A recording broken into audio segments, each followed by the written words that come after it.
안녕하세요. 미래교육소장 이강렬 박사입니다. 여러분께 오늘 남준성 씨를 모시고 많은 학생들이 가고 싶어하는 에모리 대학에 대해서 한번 이야기를 나눠보겠습니다.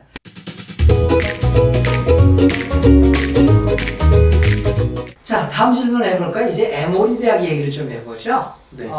한국 토종으로 에모리 대학 갔을 때 첫 번째 겪는 어려움이 있었을 텐데 가장 어려운 것이 뭐였어요? 아무래도 언어죠. 제가 여기서 이제 영어 학원도 다니고 열심히 영어 준비를 하고 갔지만 사실 시험으로 보는 영어랑 학교에서 직접 마주하게 된 진짜 영어는 또 조금 다른 부분이 있고 그냥 저는 처음 갔을 때 너무 충격이었던 게 제가 햄버거 집에서 주문을 못했어요. 못 알아들어?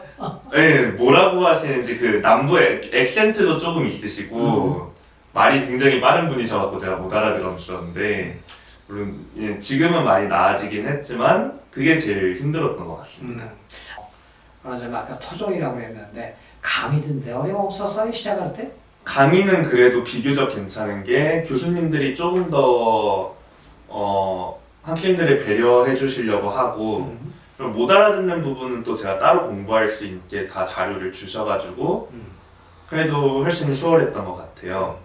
그래서 강의를 듣는 데에 막 엄청난 어려움은 없었지만 그 외 모든 부분에선 조금씩은 어려움이 있지 않았나. 자, 내가 듣기로는 우리 이 준성군은 1학년 마치면서 전 과목 A를 받았다고요? 네, 맞습니다. 여러분 제가 앞서 소개를 드렸지만 대단한 은지입니다. 토종이 영어도 잘 안 들리고 말도 못했는데 가서 5레를 받았다. 얼마나 많이 노력했겠어요? 그렇죠? 자, 이제 듣는 것도 어지간히 듣고 말하는 것도 어지간히 할 수는 있는데 쓰는 게 참 어려웠을 거였어요. 리포트 낼 때 라이팅 센터 도움 받았어요? 본인이 직접 그냥 했어요? 안 그래도 제가 저번 학기에 잉글리시 라이팅 수업을 들었어요. 저희는 1학년이 무조건 필수로 하나씩을 들어야 하는데 그때 거의 매일 라이팅 센터에 찾아갔었던 것 같아요. 그만큼 라이팅 센터가 되게 잘 되어 있기도 하고 또 교수님을 굉장히 그때 잘 만나서 제가 지금까지도 따로 연락을 드리는 엄청 좋은 교수님을 만났어요. 그래서 그분 도움을 받아서 라이팅 실력 자체가 정말 많이 늘은 것 같아요. 그 수업을 들으면서. 그래서 앞으로는 그래도 이전만큼 글 쓰는 게 무섭지는 않을 것 같아서 네, 저는 영어가 완벽히 안 된 학생들, 또 한국 그 고등학교나 영어가 그 완벽하게 되지 않은 학생들이 이렇게 명문 대학에 갔을 때 겪었던 어려움, 후배들에게 얘기 주실 얘기 있어요? 제가 스스로 많이 고민했던 부분은 어떤 어려움이 있을 때 이게 내가 잘못한 건가 아니면은 모든 유학생들, 특히 외국에 안 와본 학생들이 공통적으로 겪는 일인가 그거가 되게 좀 많이 고민이 됐었어요. 확신도 없었고 내가 잘못하고 있는 건가 하는 약간 그런 죄책감이 들 때도 있었는데 그런 건 아니라고 말씀을 드리고 싶어요. 결국은 미국도 사람 사는 곳이고 열심히 해서 언어가 더 자유로워지고 여러 그런 문화들에 적응이 돼 나가다 보면은 또 거기서 좋은 친구를 사귈 수 있고 잘 적응할 수 있을 것이라 저는 모두에게 용기를 드리고 싶습니다. 오케이.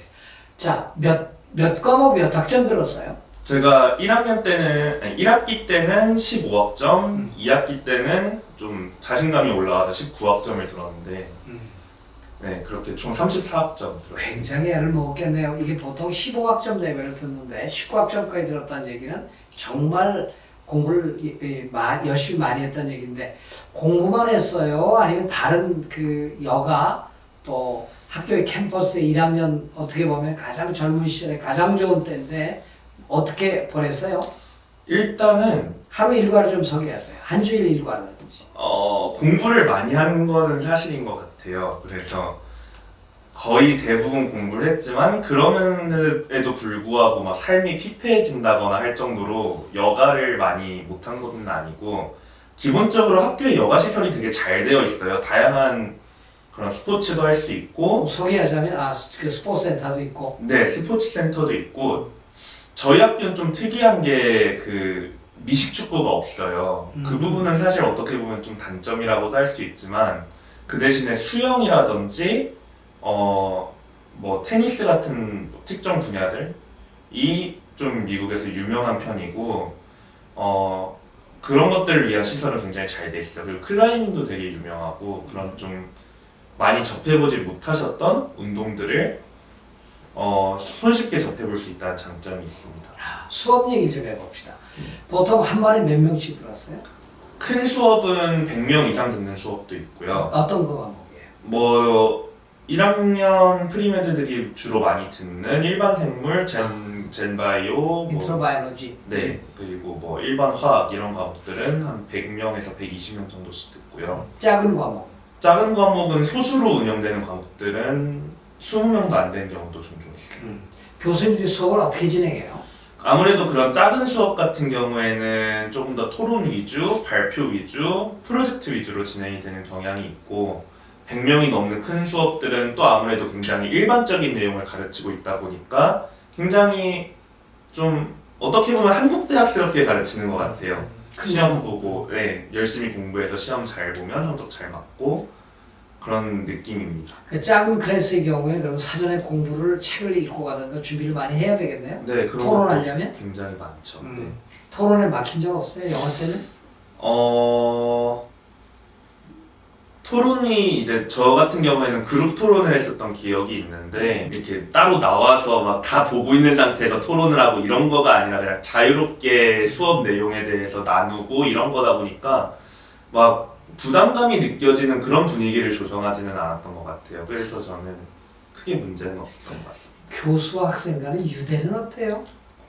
제가 다가가기 나름이라는 생각은 조금 들었지만 교수분들께서 기본적으로 학생들을 이렇게 배척하진 않으세요. 오히려 배우고자 하는 열정이 있으면 굉장히 열심히 가르쳐 주려고 하시고 한 교수님은 제가 이제 어떤 분야에 관심이 있어서 교수님 저는 그 재료화학 쪽에 기초를 살짝 배워보고 싶습니다 이렇게 얘기를 했더니 그 책을 저한테 주셨어요.